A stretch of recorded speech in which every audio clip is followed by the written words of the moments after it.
Salmo capítulo 10.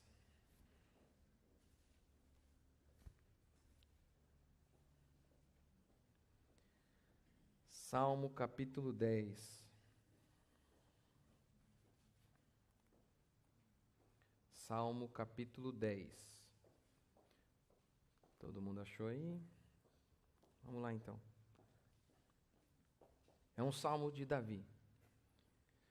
Por que, Senhor, te conservas longe e te escondes nas horas de tribulação? Com arrogância os ímpios perseguem o pobre. E lembra, na linguagem bíblica, ímpio é o homem mau. Ímpio é de onde vem impiedade. Impiedade é o pecado. Todo aquele que não crê em Cristo Jesus é descrito na Bíblia como ímpio. É como gentio. O que é um gentio? O gentio é aquele que não é judeu. Exatamente essa é a definição do que é um gentio. Assim como pagão. O que é um pagão? É aquele que não é cristão. Então, um ímpio é aquele que não é cristão. Seria quase aí um sinônimo mesmo de um pagão. O ímpio é o homem mau, e todo homem que não crê em Cristo é o homem mau. Verso 2. Com arrogância os ímpios perseguem o pobre. Sejam presas das tramas que urdiram. Que esses ímpios sejam presos pelas arapucas que eles mesmos estão tramando. Verso 3. Pois o perverso, que é o mesmo ímpio ali, se gloria da cobiça de sua alma. O avarento maldiz o Senhor e blasfema contra ele. O perverso na sua soberba não investiga. Que não a Deus são todas as suas cogitações. São prósperos os seus caminhos em todo o tempo. Muito acima e longe dele estão os teus juízos. A expressão aqui, juízo, tem o mesmo sentido de os mandamentos de Deus. Os mandamentos de Deus estão longe. É porque os mandamentos de Deus, eles são abrangentes, e uma das partes da lei de Deus são os seus juízos, né, as consequências dos pecados humanos. Então aqui quando ele fala, os juízos de Deus estão distantes, a lei de Deus está distante dele. O mandamento de Deus, ele não está nem aí para o mandamento de Deus. Quanto aos seus adversários, ele a todos ridiculiza. Né? Ridiculiza, despreza, que vem de ridicularizar. Pois diz lá no seu íntimo. Ele diz no seu íntimo. É claro que isso aqui está muito bem traduzido, eu acho, mas em algumas versões trazem assim, pois ele fala consigo mesmo. Ele diz para si mesmo. Está vendo? Ele conversa com ele mesmo, ele não fala com Deus. Ele é tão arrogante que ele só fala com ele. Ele só gosta de escutar a própria voz.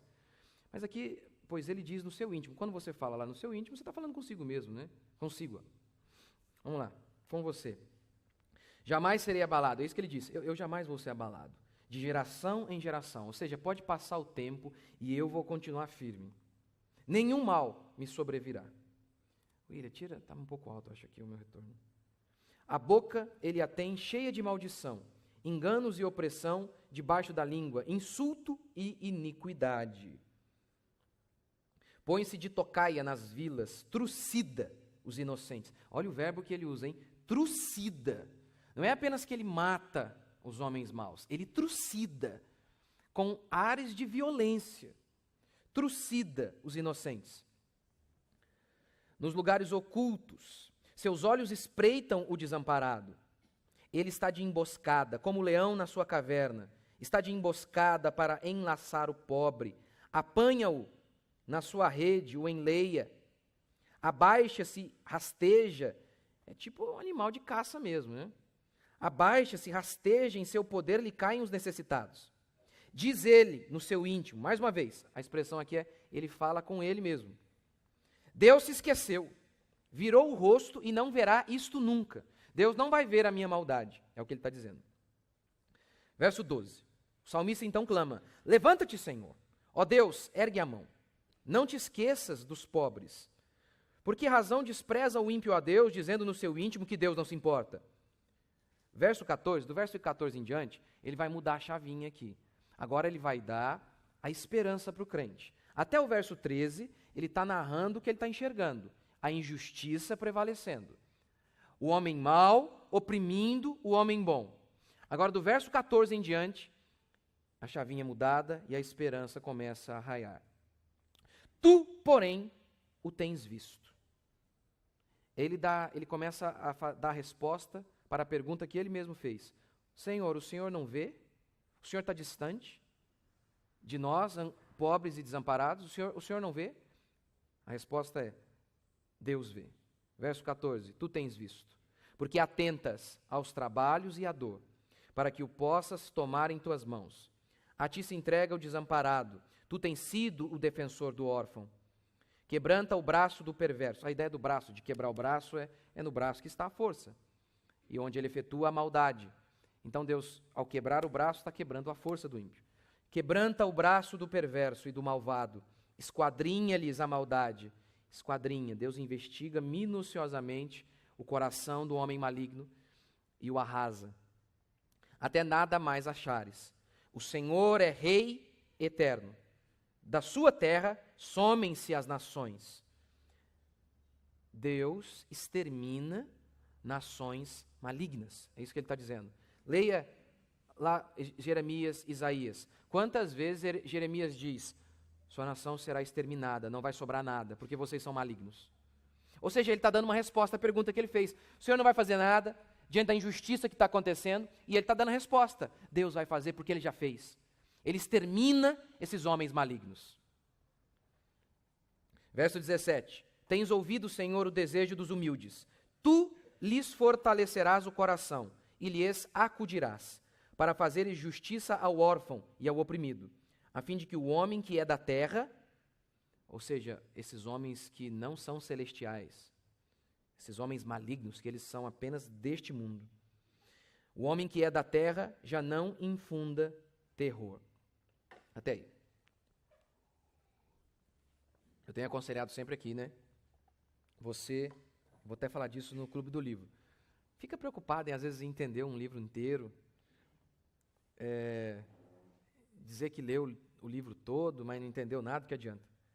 Às vezes é melhor livros fantásticos como a Bíblia e outros livros clássicos, não que eu esteja colocando a Bíblia no patamar dos outros, a Bíblia está num lugar acima de tudo mais. Pega uma porção e entenda aquela porção. Faz isso, ó. Você leu aqui, eu estou pregando aqui hoje o Salmo 10, você pode fazer duas coisas. Você lê agora o Salmo 10 durante a semana toda. E aí semana que vem eu vou pregar o Salmo 11. Aí você lê a semana toda o Salmo 11. De que adianta? Tem gente que tem o costume de ler 3 capítulos da Bíblia por dia, não entende nada. Qual o propósito disso? Eles acham que eles são abençoados porque eles cumpriram um ritual religioso. Isso não significa nada. Então, eu leio esse texto aqui, eu li a semana toda. A semana toda, todos os dias. Todos os dias. Então, faz isso, lê de novo. Medita na lei de dia e de noite. Então, lê mais uma vez, e lê de novo, lê de manhã, e lê de novo, e lê de novo, e lê de novo. Você pode deixar um tempo para você apenas ler a Bíblia, para você conhecer as histórias. Apenas um momento de leitura. Aí você vai lá e lê 3 capítulos por dia para você conhecer a história, por exemplo. Mas se você quiser estudar mesmo, esquece isso. Ou melhor, faz as duas coisas. Tem o tempo de ler os 3 capítulos por dia que você quer ler, mas você tem que parar, tem que ler o texto e de preferência com um comentário bíblico. Há muitos comentários bíblicos de graça, que também não presta, né? Mas tem o do Calvino, na internet você até consegue de graça aí do Calvino, João Calvino comentando o Salmo. Grande parte das minhas pregações, antes de pregar, eu sempre leio os comentários de João Calvino. Então é assim que, se você quiser realmente entender a Bíblia, é assim que funciona, não há outro jeito não. Não há outro jeito, é dessa maneira. Então faz isso, entra lá, põe lá, João Calvino, comentário de Salmo, baixa o Salmo, baixa esse comentário, lê paralelo, e assim você vai entender. Vamos lá. Davi está angustiado. Por quê? Os maus prevalecem e os homens de bem estão sendo trucidados. E Deus parece estar dormindo. Parece que Deus não vê. Parece que Deus não se importa. O homem mau está dizendo isso. Deus esqueceu, Deus não se importa. E o homem bom, o homem do Salmo, está quase enfrentando o mesmo dilema ou tendo o mesmo sentimento do homem ímpio, porque ele diz, Senhor, tu não te importas? Senhor, por que te conservas longe? Davi está angustiado. Calvino, ao comentar isso aqui, ele diz assim, aqui nós temos uma viva imagem de um estado amplamente corrupto e caótico da sociedade. a maldade reinando de maneira absoluta. E é exatamente o que nós vemos em nosso país agora. O homem mau prosperando, porque o texto diz que o homem mau prospera. O santo, o crente, está vendo o homem mau e ele diz: o homem mau está prosperando em todo o tempo. Sempre prosperando, sempre. Veja a injustiça reinando em nosso país. Em todos os lugares. Minha cunhada me fala que lá a empresa do meu irmão recebeu lá uma carta do sindicato cobrando R$2.000. E aí o meu irmão foi lá e pagou a primeira parcela, ele, meu irmão e o Natal. E claro, porque gente de bem vê lá o nome e fica com medo. Porque gente honesta é assim. E aí ela foi ao contador e falou: não, isso aqui não paga não, esse povo é safado, eles mandam para todo mundo. Bando de safado, sindicatos, é um antro de vagabundo. Eles sentam lá, ficam emitindo boleto para empresas no Brasil todo, e aí gente de bem, gente honesta, que se preocupa com o seu nome, vai e paga. Agora esses são safados, não estão nem aí. A injustiça impera em nosso país. Quantas pessoas eu mesmo conheço, funcionários públicos, o cara aposentou, não fazia nada, era um vagabundo, e aí ele aposenta, e a filha dele está recebendo há 30 anos, eu conheço um caso assim, R$15.000 há 30 anos, a moça nunca trabalhou na vida, uma vagabunda, e da onde está saindo esse dinheiro? Do pobre que está sendo esmigalhado, que está sendo trucidado literalmente, nesses hospitais é isso que acontece, a injustiça reina em nosso país. E é neste momento que eu e você, como o salmista, podemos ser tentados a achar que Deus está longe, que Deus não vê, que não vale a pena ser honesto, porque a maldade reina e os homens maus são recompensados. De que adianta ser honesto? Mas Davi conclui dizendo: não, isso não é verdade. Deus não está longe, Ele tem visto. Os olhos do Senhor estão sobre toda a terra, contemplando maus e bons. A Escritura diz isso. Então, ele conclui dizendo: não se desespere. A promessa é: Deus livra o seu povo. Deus livra. Então, primeiro, o ímpio é arrogante. É isso que nós temos aqui. Lembra sempre disso. Quando você for ler alguma coisa, primeiro você tem que tentar captar qual que é o centro do texto, qual que é o grande objetivo que ele escreveu isso. Depois, repare nas repetições. Repare aqui, 3 vezes em sequência, ele chama o ímpio de arrogante. Verso 2, com arrogância os ímpios perseguem. Verso 3, pois o perverso se gloria da cobiça de sua alma. Isso aqui significa o seguinte: ele se orgulha de que a sua cobiça, os seus desejos são realizados. Ele é orgulhoso. Primeiro ele é arrogante, agora ele é orgulhoso. Verso 4, o perverso na sua soberba. Está vendo? Terceira vez. O ímpio é arrogante. E aí o salmista vai dar alguns exemplos de que o ímpio é arrogante.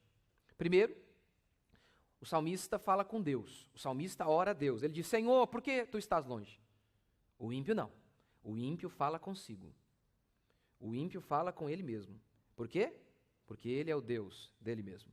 Veja o verso 6, como eu citei aqui. O ímpio diz para si mesmo, no seu íntimo. Verso 6 e também o verso 13. Dizendo no seu íntimo: Deus não se importa. É por isso que crentes oram.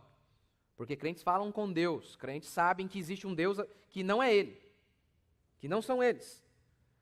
Eles oram e eles falam com Deus. Ímpios não confiam nisso. Ímpios confiam apenas na força do seu trabalho. Eles não precisam de Deus. Eles não precisam orar para sair de casa. Eles não precisam orar para ter um emprego, para prosperar em seu trabalho. Eles confiam em seu QI, em seu currículo, em sua inteligência. Eles confiam neles mesmos. Eles não falam com ninguém além deles. São arrogantes. Quanto mais arrogante você for, menos você vai orar. Menos você vai falar com Deus. Quanto mais humilde você for, mais você vai orar. Quanto mais fraco você se notar, você perceber que você é fraco, mais você vai orar. Segundo exemplo de arrogância, uma confiança petulante. Tremenda. Veja o verso 6. O ímpio diz: jamais serei abalado. Jamais. Jamais. É arrogante mesmo. Terceiro, ele insulta a Deus. O verso 3 diz que o ímpio blasfema contra Deus. É muita petulância, né? Em quarto exemplo da arrogância do ímpio, ele ridiculiza, ou seja, ele despreza os outros. O verso 5 diz isso, que o ímpio despreza os outros. Ele olha os outros sempre de cima. Essa é sempre uma marca maligna. Portanto, essas coisas aqui, elas pertencem, obviamente, primariamente ao ímpio. Mas é óbvio que essas coisas malignas ainda estão aí no meu e no seu coração, e nós temos que lutar contra elas constantemente. Constantemente. Contra a arrogância, contra essa confiança extrema em nós mesmos. E às vezes não insultamos a Deus de maneira explícita, mas lá em nosso coração podemos conservar pensamentos de rebeldia, de ingratidão a Deus. O homem ímpio é arrogante. Por isso que Jesus, ao descrever as bem-aventuranças, ele começa dizendo assim: bem-aventurados os humildes de espírito. O ímpio se vangloria de dizer que ele é bom, que ele faz, que ele acontece. O ímpio se vangloria, ele diz: eu faço, eu vou conseguir. Você vê em programas de televisão, de competição, né, reality show. Eles gostam de ouvir, há 15 pessoas ali. E ele pergunta: e aí, você vai ganhar?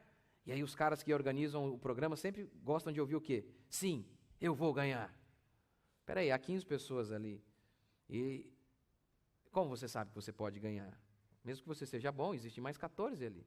Mas eles acham que isso é que é alguém para frente. Eles acham que isso é que é legal, eu sou o máximo. Sim, eu vou ganhar. Certeza absoluta. Eles acham que esse pensamento é correto. Foi exatamente esse o pensamento de Golias. Ele levou uma pedrada na cabeça e perdeu a cabeça.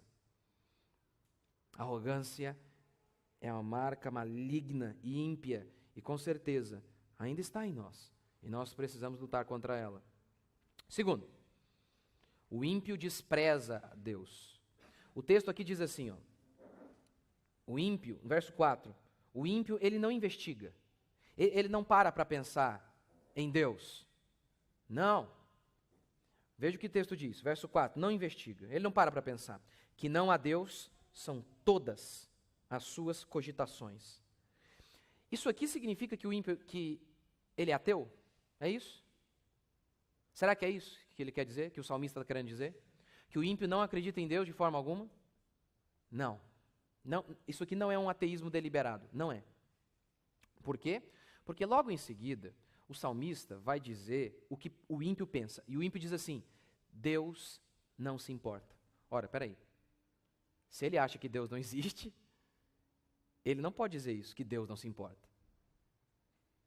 Ele está atribuindo uma injustiça a Deus. Ele está dizendo que Deus não julga. Mas ele está dizendo que Deus existe. E que Deus é injusto. Então, isso aqui significa o seguinte: quando o ímpio diz, quando o salmista diz a frase do ímpio, que não há Deus, são todas as cogitações dele. O ímpio, esse ímpio aqui, não é um ateu puro. É alguém que existe como se Deus não existisse. Ele nunca pensa em Deus. Ele nunca para analisar a sua vida, a sua existência, à luz das coisas espirituais. Não. Sua única preocupação é ganhar dinheiro, sua única preocupação é ser um sucesso aos olhos deste mundo, sua única preocupação é ser feliz. Ele não para analisar a sua vida diante de Deus, se aquilo que ele faz é correto. Veja o verso 5. São prósperos os seus caminhos em todo o tempo, muito acima e longe deles estão os seus juízos. Está vendo? Acima do ímpio estão os juízos de Deus. Esse ímpio aqui não se importa com os mandamentos de Deus. O único mandamento que ele segue é: me faz feliz? Esse é o único mandamento que ele segue. Isso aí, me faz feliz? Se me faz feliz, é permitido. É o único. Ele não se importa com os juízos de Deus, se é certo ou se é errado. A única pergunta é: eu vou ficar bem? Ímpios me perguntam assim, quando estão com um problema no casamento. Ímpios me perguntam assim: mas Eu não tenho o direito de buscar minha felicidade? Ímpios perguntam assim. Crentes me perguntam de outra maneira. O marido está batendo nela. Ela está sofrendo horrores. O cara é um demoniado, tem que ir para a cadeia. Ainda assim o crente pergunta, diante de Deus eu posso deixá-lo, pastor? Está vendo a diferença de um crente para um ímpio?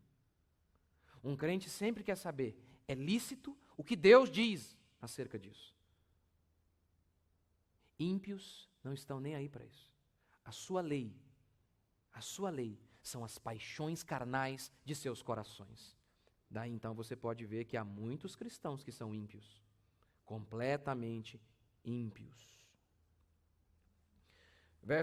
Terceiro princípio. Uma vida pecaminosa, obviamente. Você viu? Meu primeiro princípio foi, o ímpio é arrogante. Segundo, ele despreza a Deus. Falta temor a Deus.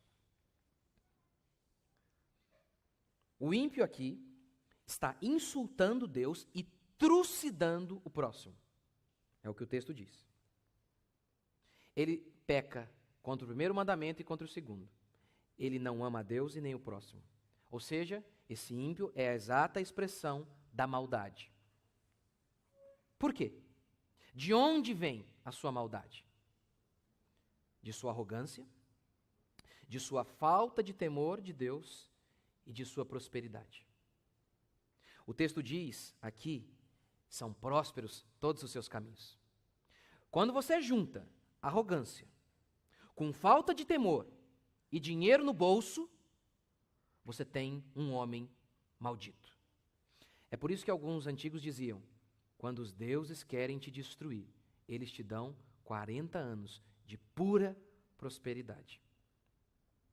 Vamos por partes então. Falta de temor a Deus. A falta de temor a Deus gera uma vida pecaminosa. Aqui, Paulo diz no versículo 7, a boca do ímpio está cheia de maldição. Lá em Romanos, capítulo 3, Paulo faz a citação dessa passagem. Ele cita esse texto. E aí ele vai citando, o ímpio, a boca é cheia de maldição, ele é maligno, ele desonra o pai, e ele vai dando uma lista de pecados. E sabe como Paulo conclui? Depois de ter citado este salmo? Depois de citar todos aqueles pecados do homem, de dar um diagnóstico, uma constatação de quem o ímpio é, maligno, depravado, Paulo conclui assim, não há temor de Deus diante de seus olhos. Ou seja, Paulo está dizendo, você sabe por que eles são maus? Porque eles não temem a Deus. Por isso eles são maus. Eles não temem a Deus. Essa é a conclusão de Paulo. Quando não há temor de Deus, você então peca. Por isso que é uma praga. Esse pastor moderno é uma praga, vai torrar no inferno junto com todos aqueles que eles guiam. Porque eles, a cada dia, tiram o temor de Deus no coração das pessoas. Pregando esse Jesus hippie que eles pregam. Não anunciando quem é Deus de verdade. Esse Deus justo e amoroso, que odeia o que é mal, que condena o que é mal, que é misericordioso para com aqueles que se arrependem, mas implacável para com os homens de coração duro. Que sim, dizima cidades inteiras, que aniquila o homem perverso e pune inclusive Davi, seu servo. Quando eles então pregam este Deus que não tem nada a ver com a Escritura, eles estão gerando uma igreja pecaminosa. São malignos, filhos do diabo, enviados do diabo para retirar o temor do coração das pessoas. Quando você não tem temor de Deus, o pecado está à sua porta. Segundo, arrogância. Quando você associa falta de temor com arrogância, e apesar de serem coisas distintas, são inseparáveis.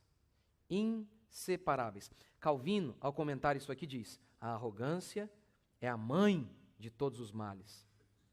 Veja comigo o verso 3. O perverso se gloria da cobiça de sua alma.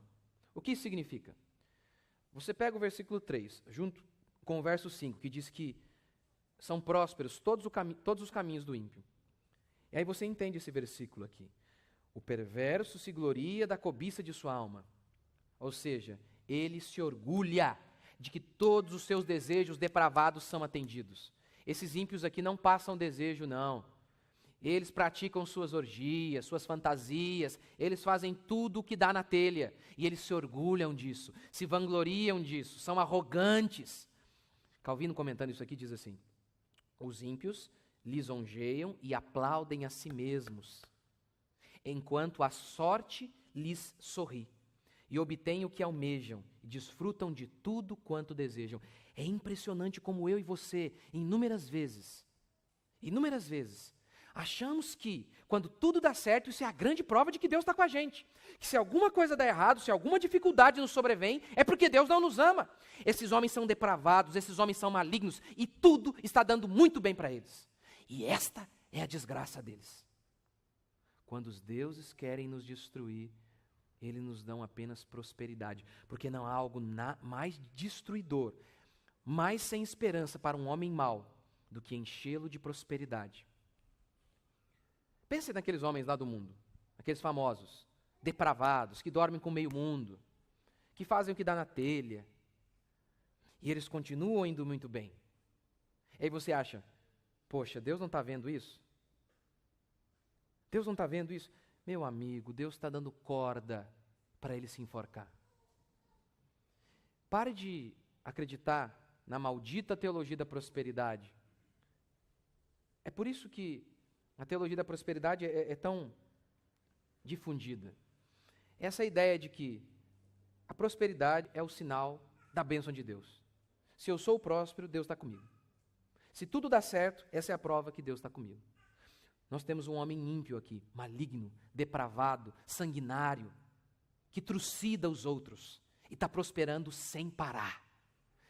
Davi diz, ele prospera em todo o tempo. Em todo o tempo. Em todo o tempo. Em terceiro, já acabei me adiantando, estilo de vida pecaminosa. Primeiro, falta de temor. Segundo, arrogância. Terceiro, prosperidade. Quando um homem não tem temor a Deus, esse homem é arrogante e ele tem dinheiro no bolso, o resultado é um estilo de vida totalmente depravado. Totalmente depravado. Quarto e último princípio. Só lembrando, ontem meu filho estava estudando ali, sentado à mesa, e aí eu cheguei e estava olhando. Porque eu sempre fico conferindo, né? Ver se você está estudando mesmo. Aí, estava só olhando assim. Aí ele levou um susto. Falei, bom mesmo. Você sabe quando você vai jogar bola no vizinho, de vez em quando eu vou ali no meio do mato e fico olhando, né? Você sabe disso? Eu já vi, pai. Você sabe, né? Já viu? Então, mas eu não estou com você em todo o tempo. Mas aquele seu pai, o seu pai celestial, os olhos dele estão sobre você em todos os dias. Todos os dias. Você ficou assustado ao ver os meus olhos aqui esbugalhados olhando para você? Imagine ver os olhos do Senhor. Quarto e último princípio. O justo juiz. O salmista pergunta no verso 1, Senhor, até quando te conservas longe? Porque a maldade está prevalecendo e parece que o Senhor não faz nada. A ideia aqui é, tu és tão justo, tão poderoso, por que o Senhor não faz nada? O salmista está sendo tentado aqui. A mesma tentação que eu e você podemos ter, de que a maldade vai prevalecer e vai ficar impune. De que os homens maus vão se dar bem para sempre. Para sempre. Do verso 14 em diante, ele responde a pergunta que ele fez. Ele diz, não, Deus não está longe. Ele está muito perto, os olhos dele estão sobre todos nós. Ele tem visto tudo isso. Tem visto sim. Ele se importa. Ele se importa. Os olhos do Senhor estão sobre nós. Lá em Apocalipse foi escrito por João. Quando o Apocalipse é escrito, a igreja, que era composta pelos 12 apóstolos, estava sendo esmagada, trucidada pelo Império Romano. Paulo foi decapitado na cadeia e foi torturado. Estevão, não era apóstolo, mas foi apedrejado. Pedro crucificado de cabeça para baixo. Havia inúmeros relatos de cristãos que foram cerrados ao meio, torturados das maneiras mais cruéis possíveis. O único apóstolo vivo é João. Todos os outros foram assassinados. Todos os outros foram assassinados. A igreja era sistematicamente perseguida. Aplique isso, a história de Apocalipse, aqui no Salmo 10. O homem mau do Salmo 10 é o Império Romano. O homem pobre, órfão aqui é a igreja. Que ela está desamparada. Ela não tem auxílio de ninguém aqui neste mundo. O Império Romano está oprimindo, subjugando a igreja. Trucidando, literalmente trucidando a igreja. Literalmente. E aí, veja como Deus conclui Apocalipse. Apocalipse 22, 11. Continue o injusto fazendo injustiça. Continue o imundo sendo imundo. O justo continue na prática da justiça. E o santo continue a santificar. Porque eis que venho sem demora. Comigo está o galardão, a recompensa para os homens bons.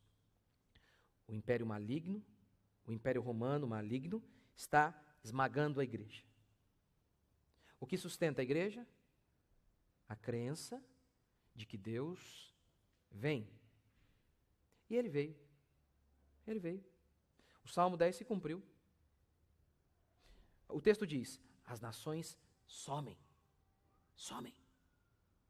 O Império Romano, poderoso, sumiu. A igreja, pobre e órfã, 2000 anos depois, está aí, está aqui, viva e de pé. O ímpio prospera em todo o tempo, mas o texto diz que o rei Jesus, ele é rei eterno. O que significa isso? Pastor, eu conheço um cara lá que morreu, maligno, ímpio, ele não foi julgado. Você sabia que os crimes de guerra cometidos em Auschwitz, por exemplo, a maioria dos homens que cometeram crimes lá em Auschwitz, eles não foram punidos? Um deles, um médico louco de Auschwitz, morreu aqui no Brasil. Na beira da praia, safado, de boa. Tinha uma casa na beira da praia. Aí você pensa, tá vendo? Os ímpios prosperam para sempre, de tempo em tempo. É o que o texto diz ali, né? Ó. Em todo tempo eles prosperam. Mas o texto diz que Cristo, o nosso Deus, é Rei eterno. Aquele homem morreu. Quem disse que ali acabou a existência dele? Quem disse isso? Deus é Rei que julga para sempre. Para sempre. Aquele homem morreu na beira da praia e vai acordar no meio do inferno. E vai ser julgado por toda a eternidade. Ninguém ficará impune. Ninguém. Portanto, você acha que os nossos dias são maus? Os dias de Davi também eram. A maldade reinava também. O homem mau prosperava. Como disse Martin Luther King, a verdade estava na forca. A mentira estava reinando, a mentira estava no trono. E daí? Não mudou muita coisa? Vivemos em épocas terríveis. Vivemos em uma época terrível, em dias difíceis. Dias difíceis. Gente, meu filho gosta de assistir o Chaves, e aí ele estava assistindo lá agora há pouco. E aí, de repente, o Chaves estava lá deitado, sei lá o quê, desmaiado. E aí a Chiquinha fala, ele está desmaiado, eu vou dar um beijo nele, ele vai acordar, né, o beijo da princesa. E aí o Kiko fala, mas cadê a princesa? Aí a Chiquinha fala, mas você que vai dar o beijo nele? Deus me livre. Deus me livre. Se fizesse um Chaves hoje, ia ter um Chaves boiola ali, com certeza. Você olha a literatura, você olha a arte, o cinema de antigamente, não existia essas coisas. Não existia, simplesmente não existia. Não existia um cara molinho lá no meio. Não existia. Nós vivemos dias terríveis. Terríveis. Terríveis. Assustadores. Assustadores. Davi viveu isso também.